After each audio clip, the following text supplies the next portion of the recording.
সঞ্চয়পত্র এবং বেসরকারি বন্ডের জন্য আলাদা কেনাবেচার বাজার সেকেন্ডারি মার্কেট তৈরির পরামর্শ দিয়েছেন।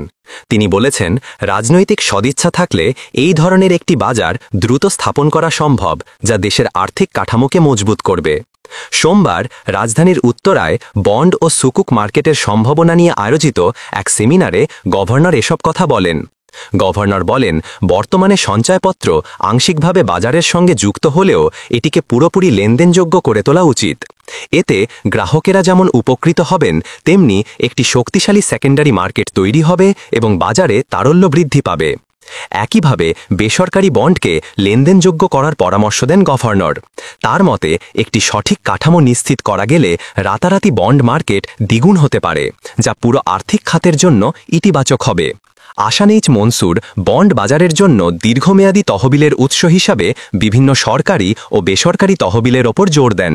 তিনি উল্লেখ করেন, সরকারি পেনশন ব্যবস্থা, corporate pension fund, provident fund এবং বেনেফোলেন্ট ফান্ড এসবকে দীর্ঘমেয়াদী বিনিয়োগের জন্য ব্যবহার করা সম্ভব।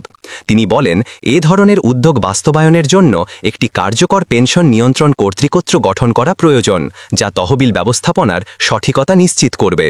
সেমিনারে গভর্নর বাংলাদেশের আর্থিক কাঠামোর সঙ্গে বৈশ্বিক অর্থনীতির একটি গুরুত্বপূর্ণ তুলনা তুলে ধরেন। তিনি জানান, বৈশ্বিক আর্থিক ব্যবস্থা মূলত বন্ড নির্ভর, যেখানে প্রায় $130 ট্রিলিয়ন বন্ড ইস্যু করা হয়েছে, যা বৈশ্বিক জিডিপির প্রায় 130%।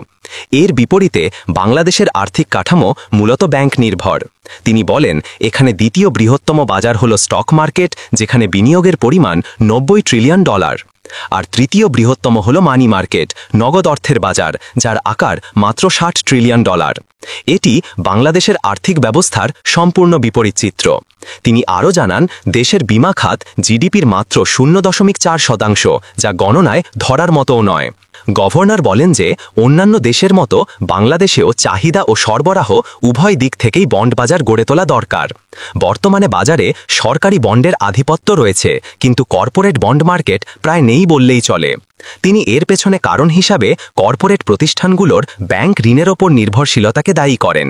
তিনি ইঙ্গিত দেন যে এর পেছনে ঋণ পরিশোধ না করার সুযোগ বা রাজনৈতিক প্রভাবের মতো কিছু সুবিধা কাজ করতে পারে।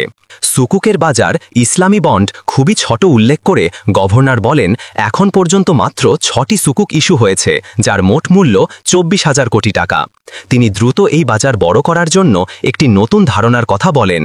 তিনি পরামর্শ দেন, যমুনা বা পদ্মা সেতুর মতো আয় উৎপাদনকারী প্রকল্প বা মেট্রো রেলের মতো প্রকল্পের আয়কে সিকিউরিটাইজ করে নতুন প্রকল্পে বিনিয়োগের অর্থ সংগ্রহ করা সম্ভব। এই ধরনের কাজ পরিচালনার জন্য অর্থ মন্ত্রণালয়ে একটি বিশেষ কার্যকারী বিভাগ থাকা দরকার বলে তিনি মনে করেন।